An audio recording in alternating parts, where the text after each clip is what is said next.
홍상경매꾼 부경꾼 박진규입니다. 제가 경매 생활을 하면서 저에게 주변에서 가장 많이 물어보시는 게 경매 공부 어떻게 해야 돼요? 저 경린인데 경매책 어떤 거 봐야 돼요? 라는 게 거의 대부분의 질문인 것 같아요. 물론 권리 분석에 대해서도 물어보시지만 맨 처음에 경매 시장에 접근하시는 분들은 많이 두려워하세요. 경매 공부를 완료해야지만 경매 생활을 시작할 수 있다라고 착각들을 많이 하시는 거죠. 고등학교를 졸업해야 대학교에 갈 수 있는 것처럼 경매 공부를 마스터해야 경매 투자를 시작할 수 있다고 착각하시는 거예요. 그래서 저는 오히려 더 극단적으로 말씀드리죠. 경매 공부 하지 않으셔도 된다라고 이야기하고 있어요. 하지만 그 얘기는 경매 공부가 필요 없다는 이야기는 아닙니다. 경매 어떻게 하면 잘할 수 있냐? 경매의 목적 자체가 수익이라는 데 중점을 두셨으면 좋겠어요. 모두 다 경매하려고 하는 이유가 투자 수익을 거두려는 거잖아요. 자, 그러면 투자 수익 구조가 가장 중요한 건 맞다라고 생각이 들고요. 경매는 부동산 투자의 방법으로서 부동산 매입의 한 가지 방법일 뿐이다. 법원을 통해서 사오는 하나의 행위일 뿐이다 라고 저는 약간은 평가절하하고 있어요. 그렇게 여러분들이 무시를 하고 시작을 하셔야 경매에서 여러분들만의 역량을 드러낼 수 있다라고 저는 판단을 하고 있어요. 제가 그 부정하는 경매 이론들 중에 여러분들이 외우지 않더라도 이해를 하셔야 되는 부분이 있는데요. 경매인들의 90% 이상은 모른다고 생각을 해요. 경매 생활을 하면서도 90% 이상은 이거를 잘 모르고 하고 계세요. 하지만 굉장히 중요합니다. 중요한데 외우지 않으셔도 된다고요. 그래서 오늘 여러분들께 이해하는 시간을 좀 가져볼 건데요. 그건 바로 뭐냐? 경매의 절차예요. 나도 경매 투자 한편으로 끝내는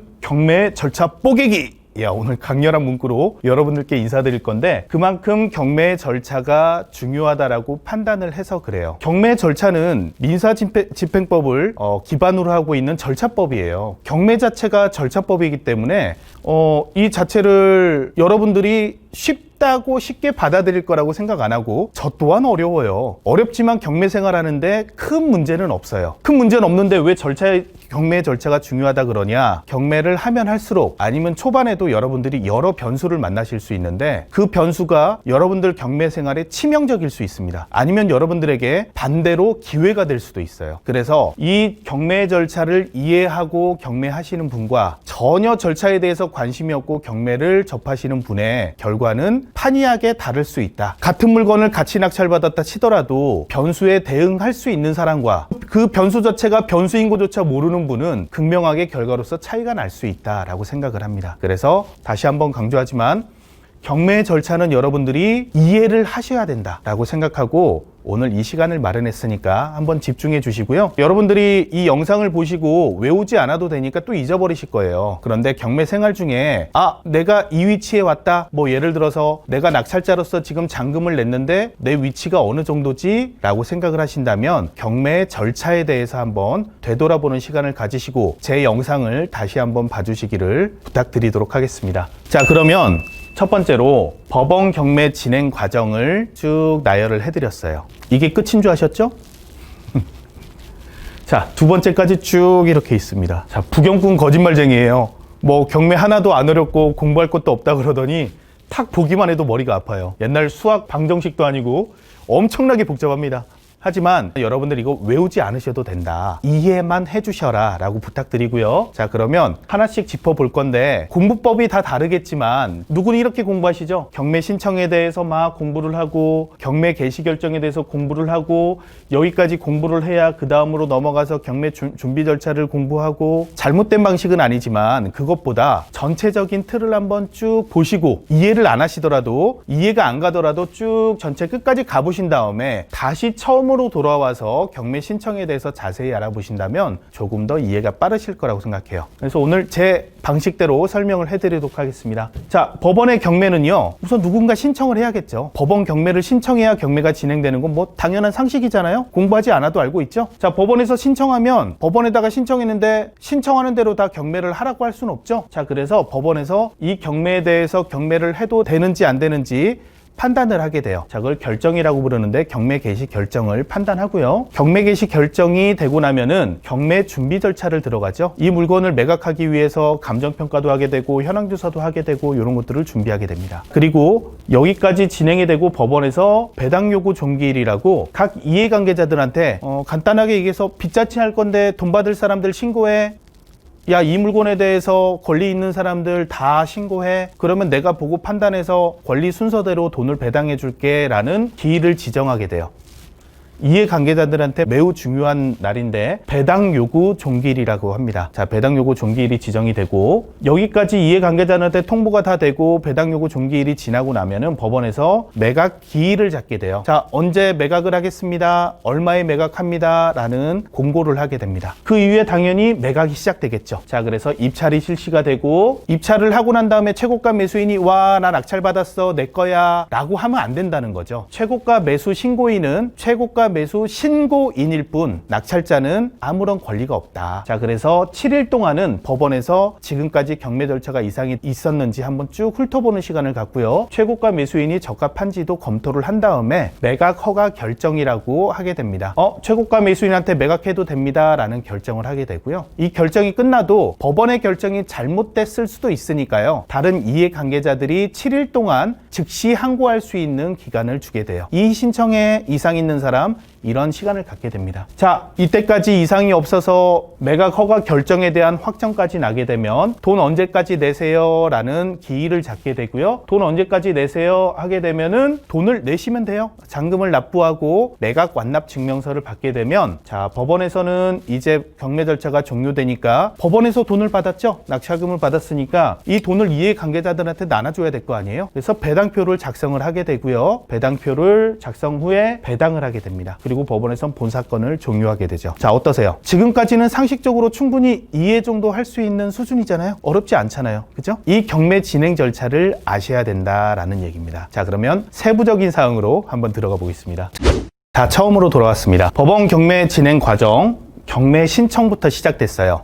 자, 아까 페이지 잠깐 한번 볼까요? 총 소요되는 기간은 경매가 신청되고 매각기일이 지정될 때까지 대략 한 6개월에서 10개월 정도 걸리고요. 자, 그 다음에 매각을 실시하면서 종료 때까지 약 2개월 정도 소요가 돼요. 물론 이 기간에 유찰이 되고 날짜가 다시 지정되고 하다 보면은 이 기간은 계속 늘어질 수 있죠. 또한 매각 허가 결정에 대해서 불허가 결정이 나거나 아니면 즉시 항고가 이루어져서 소외 형태를 띠게 되면은 굉장히 긴 시간이 걸릴 수도 있어요. 뭐 제가 겪은 거는 2, 3년이 걸리는 적도 있습니다. 그런 긴 기간 동안 경매 절차는 진행이 되는 거예요. 그러면 세부적으로 여러분들과 함께 하나씩 짚어보는 시간을 좀 가져보겠습니다.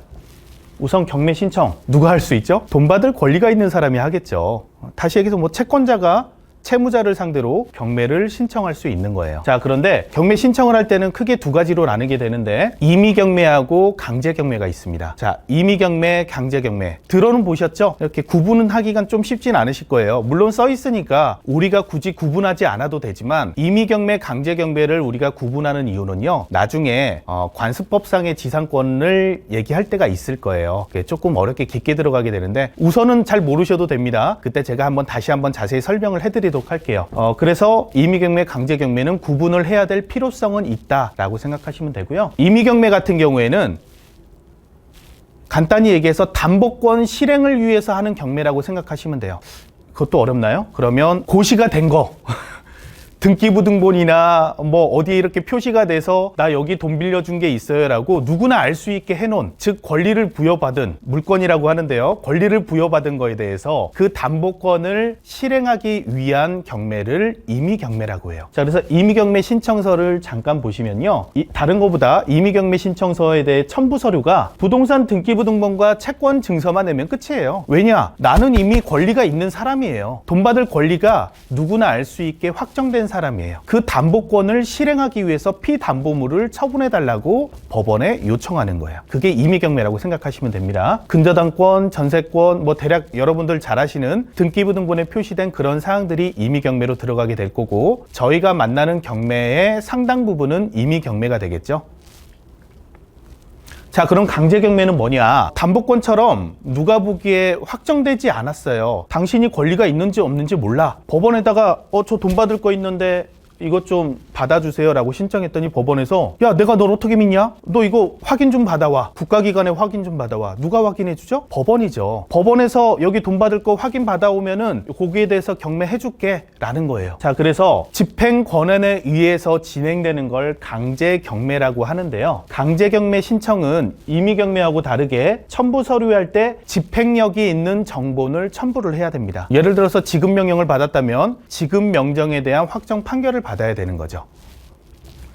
자, 집행권한만 있으면 되는 게 아니라 본 집행권한의 송달증명원, 즉 집행력 있는 정보를 상대가 송달을 받았는지가 중요한 거죠. 채무자가 알고 있어야죠. 그렇죠? 채무자가 모르는 상태에서 경매가 진행되면 안 되기 때문에 채무자한테 본 사실이 맞는지 우편 송달을 받은 근거를 송달 증명원을 제출을 같이 첨부를 해야 경매가 시작이 된다라고 생각하시면 되고요. 자, 경매 신청은 그럼 어디다 하느냐? 피담보물, 우리가 그 목적물에 대해서 피담보물에 대해서 피담보물이 소재한 지방법원에 신청을 하시면 된다라고 생각하시면 돼요. 경매 신청만 했다고 경매 신청이 다 되는 건 아니고요. 전제 조건으로 경매 신청 비용을 예납하셔야 돼요. 물론 예납한 비용은 경매가 끝나고 난 다음에 배당 시에 돌려받을 수 있습니다. 그래서 예납이죠. 우리가 대신 낸다고 생각하시면 돼요. 미리 낸다. 자, 내는 비용은 감정평가료, 현장 조사할 때 그런 비용들, 법원의 수수료 이런 것들 낸다고 판단하시면 돼요. 송달료 이런 것도 내는 거고, 그런 낸 사항들은 우선 우리가 내는데 경매 신청 금액의 대략 1%에서 2% 정도 내는 게 일반적이에요. 여러분들은 한 1.5% 정도 낸다 생각하시고 그 내외로 플러스 마이너스가 된다라고 생각을 하시고 있으면 됩니다. 대법원 사이트에 가시면요. 경매 비용이 어느 정도 나올지 예상하는 수식도 있어요. 거기다 직접 입력해 보시는 것도 여러분들이 알 수 있는 방법이에요.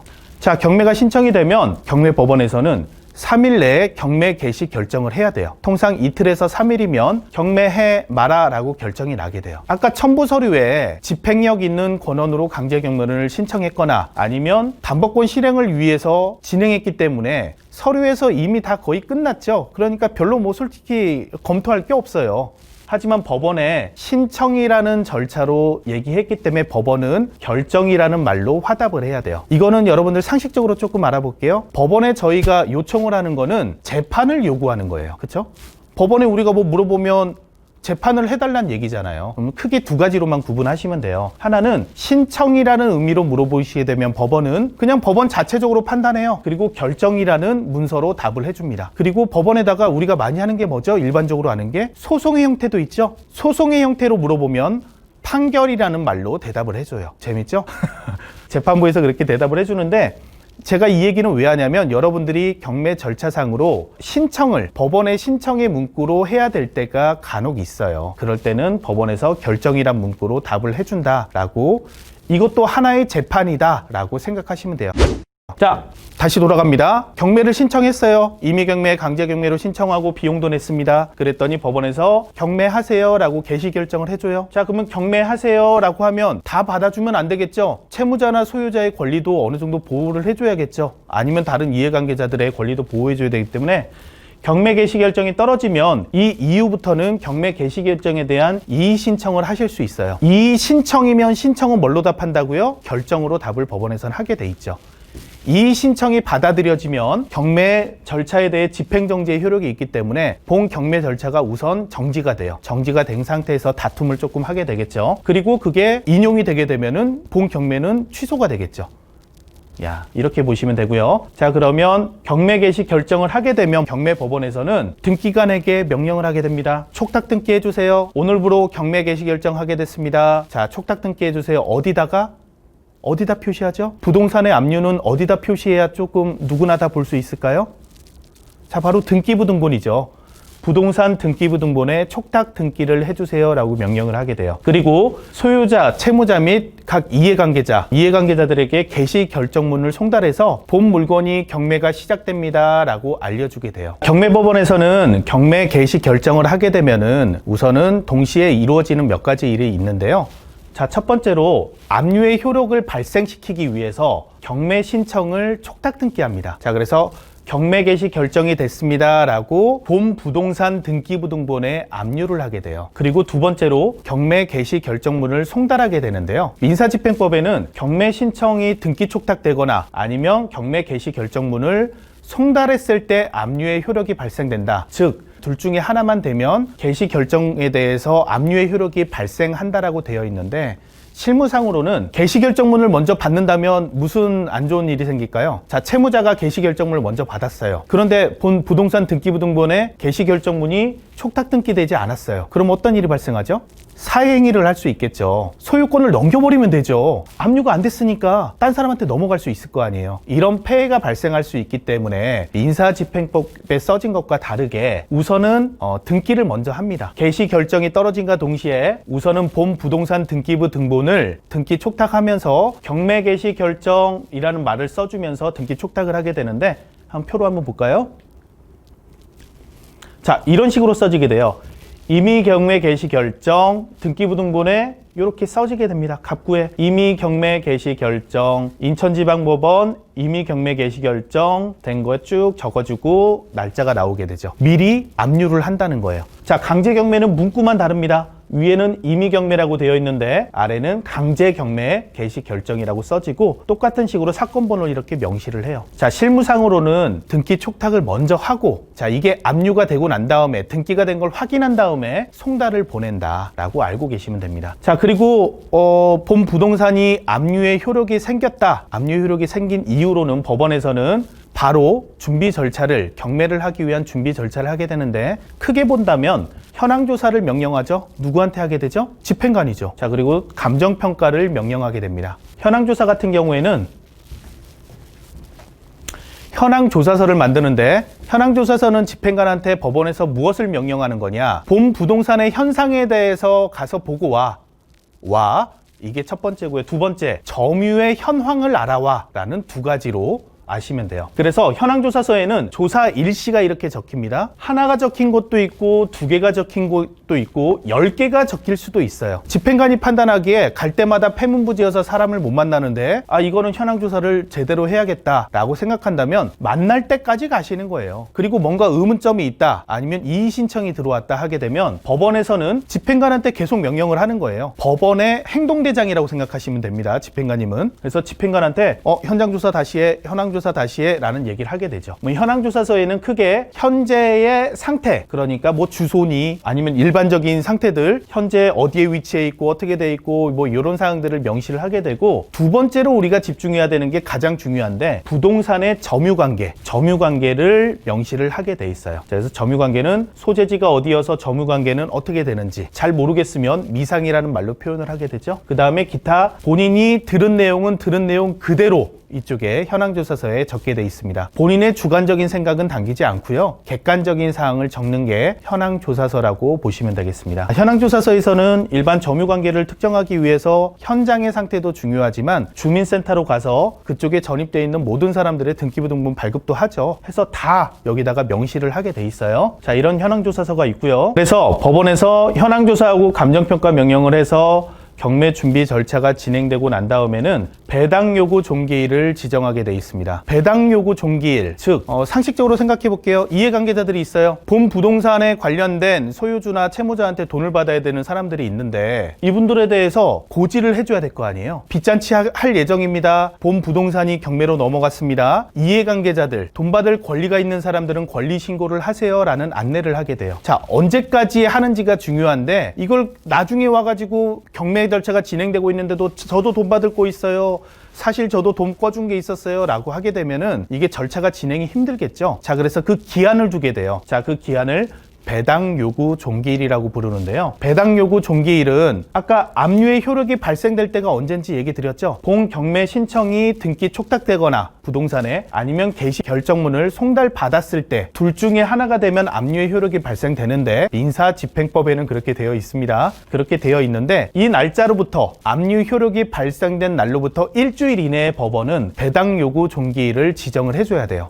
자, 언제까지 신고하세요 라고 이해관계자들한테 권리 신고를 다 하라고 얘기를 해주게 되고요. 뭐 이해관계자들은 가압류 채권자가 있고 저당권, 전세권, 그 밖에 우선 변제 요구 청구권이 있고 뭐 이렇게 여러 이해관계자들이 있지만 하나 또 아셔야 되는 거는 부동산 소유자의 주소지 관할 세무서, 부동산 소재지의 시군구 국민건강보험공단에도 돈 안 낸 게 있으면 채권 신고하세요 라는 안내를 하게 돼요. 언제까지라고요? 배당 요구 종기일이 지정이 될 때 명시한 종기일까지 하면 됩니다. 자, 그럼 그 날짜를 우리가 어떻게 할 수 있을까요?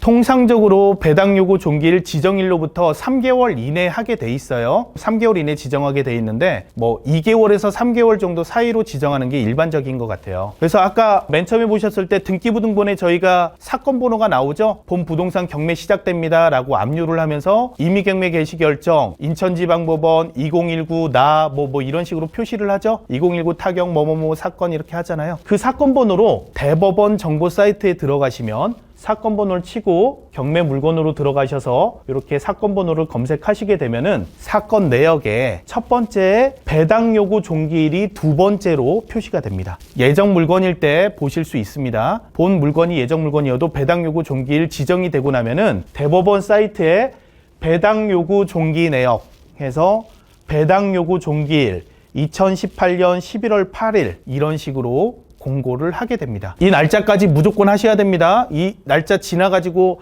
사실 저도 권리가 있는데요 해도 배당을 받을 수 없다라고 알고 계시면 돼요. 물론 전부 다 배당 요구 종기일 날 다 신청하셔야 되는 건 아니에요. 간단하게 뭐 어렵게 너무 깊이 들어가면 그러니까 간단하게 얘기 드리면 등기부등본에 표시된 사람들은 신청 안 하셔도 돼요. 네. 다른 분들은 다른 이해관계자는 신청하셔야 된다 이렇게 생각하시면 될 것 같습니다. 자, 그래서 배당 요구 종기일까지 이해관계자들이 신청을 하게 되면은 매각 기일을 지정하게 되죠. 자, 몇 년, 몇 월, 며칠에 감정평가 명령에 따라서 감정평가된 감정평가서를 참고하여 감정평가 금액대로 하는 게 아니에요.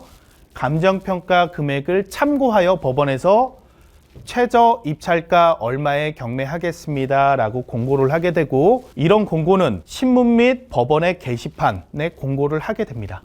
자, 그 공고된 날짜에 따라서 입찰에 참여하고 싶으신 분들이 법원에 모이게 돼요.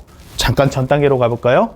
여러분들은 이 위에 단계를 하나도 모르시는 거예요. 몰랐을 거예요. 그리고 요것만 보셨겠죠. 매각기일이 언제지? 그리고 최저 입찰가가 얼마야? 감정이 얼마였는데? 감정이 얼마인데 현재 시세가 얼마니까 얼마 남겠네?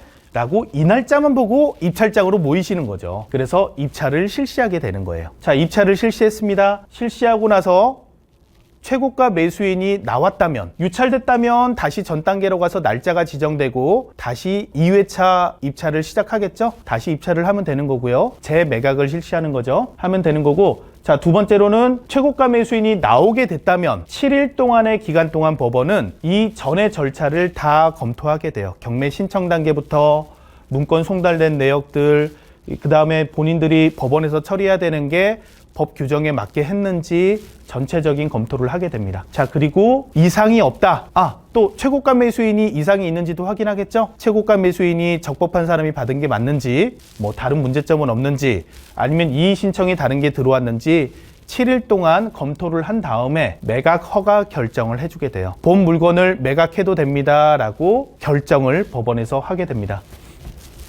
자, 요 영수증은 낙찰 받았을 때 영수증이죠. 최고가 매수인이 되면은 법원에서 영수증, 우리는 낙찰증이라고 일반적으로 부르죠. 1등하고 나면 법원에서 보증금을 예치하게 되고 최저가의 10% 이상을 예치하게 되고 이 금액을 적어줍니다. 자, 누구누구 씨 법원에 얼마 돈 넣어놨어요. 상기 부동산을 경매 입찰 보증금으로 영수합니다 라고 영수증을 하나 주게 돼요. 영수증은 재발급이 안 됩니다. 재발급이 안 되니까 잘 보관하시면 좋을 것 같고요. 자, 그래서 최고가 매수인에 대해서 매각 허가 결정이 이루어지면 최고가 매수인은 돈을 내고 싶은 사람이죠. 빨리 돈을 내야 자기가 소유권을 획득하는데 빨리 내고 싶어도 매각 허가 결정 7일 동안은 낼 수가 없고 또 매각 허가 결정을 어렵게 받았다 치더라도 7일 동안 또 낼 수가 없어요. 자, 왜 그러느냐? 본 법원에서 내린 매각 허가 결정에 대해서 이의가 있는 사람들은 이의 신청해 라는 거예요. 다시 얘기해서 즉시 항고할 수 있는 즉시 항고 기간이 있습니다. 자, 7일 동안 주어지고요. 7일 동안 즉시 항고를 하실 분들은 페널티처럼 법원에서 결정한 사항에 대해서 불만을 가졌죠. 그러니까 법원에서 약간 페널티를 주는 거예요.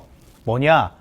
항고 보증금을 예치하게 합니다. 항고 보증금은 최고가 매수인이 쓴 낙찰 금액의 10%예요. 최고가 매수 신고 금액의 10%를 예치를 하시고 항고 보증금으로 걸어야지만 법원에서는 재판의 형태로 본 매각 허가 결정에 이상이 없었는지를 검토를 하게 되는 거죠. 검토해서 만약에 이상이 없었다, 그래서 즉시 항고가 기각됐다 그러면 예치했던 즉시 항고 보증금은 몰수가 된다. 그래서 즉시 항고는 함부로 하기엔 어려운 사항이다 라고 생각하시면 됩니다. 더 깊이 들어가고 싶은데요, 좀 너무 머리 아파하실까봐 요건 요 정도로 하고 넘어가고, 언제 기회가 되면은 이 중간 단계에서 낙찰받고 낙찰 매각 허가 결정이 되고 매각 허가 결정에 대한 확정이 되는 단계에서 어마어마한 일들이 막 벌어져요. 물 밑에서 막 이렇게 싸우듯이 암투가 막 벌어지는데, 여기에 따라서도 여러분들이 알면 이용하거나 공격하거나 아니면은 공격당할 여러 상황들이 생기게 되는데, 요건 언제 별도의 컨텐츠를 한번 만들어서 설명해 드리는 시간을 갖도록 할게요. 자, 이렇게 어렵게 낙찰받았다고 끝난 줄 알았더니만 허가 결정도 하죠. 그 다음에 허가 결정에 대한 확정도 하죠. 14일 동안 아무것도 최고가 매수인은 못한 상태에서 14일이 지나고 나니까 법원에서 통상 2일에서 3일 걸리는데요. 매각 허가 결정이 확정되고 날로부터 2, 3일 내에 법원에서는 대금 지급 기한 결정을 하고 통지를 하게 돼요. 자, 최고가 매수인 고생했습니다. 이제는 돈 내세요. 돈 내시면은 이제 당신 겁니다 라고 얘기를 하는 거죠. 자, 그러면 우리는 대금 지급 기한 통지서에 명시된 날짜 안에, 통상적으로 30일 이내라 그러는데 뭐 20일에서 40일 정도 되는 것 같아요. 한 달이 넘는 경우도 있고, 어떤 거는 뭐 보름 만에 내라고 나오는 경우도 있습니다. 그래서 요건 그냥 일반적으로 날짜가 그 정도 있다라고 생각하시면 되고, 이 통지서를 받은 날짜부터, 더 정확히 얘기하면은 발급된 날짜부터 대금 납부는 가능하다. 발급된 시점부터 가능하다라고 보시면 됩니다. 그렇게 해서 법원에다가 대금을 납부하고 매각 대금 완납 증명서를 발급받으시면 됩니다. 은행에만 갖다 냈다고 끝난 게 아니에요. 자, 우선 경매계로 가셔서 저 돈 내러 왔는데요, 잔금 내러 왔는데요 하면은 대금을 납부하라는 명령서를 주세요. 경매계장님이 명령서를 주면 명령서를 가지고 은행에 가셔서, 법원에 소지한 은행에 가셔서 잔금을 내시고, 거기에서 영수증을 또 줍니다. 돈 다 냈다는 영수증을 주면은 그 영수증을 경매계 계장님한테 갖다 드리면 매각 대금 완납 증명서를 발급을 해주세요. 자, 그 매각 대금 완납 증명서가 발급되는 시점부터 우리는 소유권을 취득하는 겁니다. 소유권이 발생된다. 등기부등본에 등기가 되지 않았어도 매각 대금 완납 증명서가 발급된 그 순간부터 우리는 소유권을 획득했다, 취득했다라고 보시면 됩니다. 만약 이때 돈을 내지 않게 되면은 다시 재매각을 하게 되겠죠. 다시 쭉 돌아가서 날짜를 다시 잡고 입찰을 다시 하게 될 거예요. 자, 그러면 이 날짜까지 돈 내지 않았으면 이 사람은 대금 미납으로 끝났냐? 그거는 아니에요. 다음 기일이 잡혀서 실행되기 3일 전까지만 내시면 돼요. 3일 전까지 내시면 날짜가 넘었으니까 다음 기일 지정돼서 3일이면 그 한 달 동안 또 연체가 됐다. 예를 들어서 한 달 동안 미납의 기간이 있다. 그럼 법원에서 그냥 그 돈만 내게 하면은 다 그 날짜 내겠죠? 그래서 법원에서 그 기간까지의 소요된 법원의 비용과 이때까지의 연체 이자를 적용해서 돈을 더 받습니다. 납부해야 되는 매각 대금의 연체료와 법원 진행 비용을 추가로 받고 대금을 기한 후 납부로 처리해서 돈을 낼 수는 있습니다. 언제까지라고요? 다음 매각기일, 재매각기일이 지정된 날짜로부터 그 매각기일의 3일 전까지는 납부가 가능하다. 그렇게 아시면 됩니다.